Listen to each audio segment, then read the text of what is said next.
Magandang umaga po kapamilya, ito po si Father J-Boy at tayo na po at magkape at pandasal. Naranasan nyo na ba ang bigat ng dinadalang problema dahil wala kang mabalingan o mapagsabihan? O naramdaman nyo na ba na tila lalong nagiging mahirap ang kinakargang suliranin dahil wala kang kaibigan na mapagpapahingaan ng loob?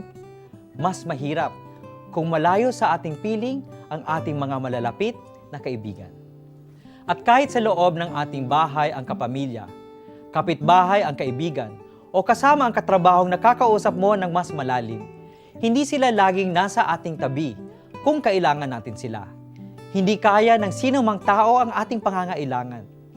Walang maaaring samahan tayo sa lahat ng oras, kundi ang Diyos na narariyan saan man tayo mapunta. Wika ni Jesus, magsilapit kayo sa akin, kayong lahat ng napapagal at nabibigatan, at kayo ay aking pagiginhawain.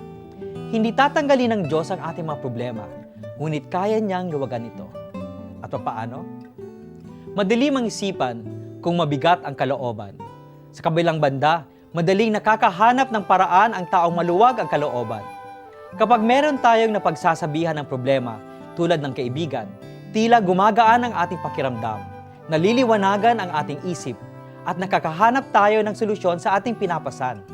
Ang Diyos ang ating takbuhan. Siya ang ating kaibigang laging nakikinig sa ating mga daing.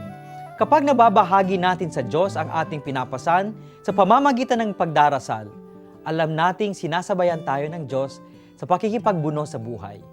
Ang may malalim na tiwala sa Diyos, hindi basta-basta nabubuwal at natatalo sa buhay. Magandang umaga po.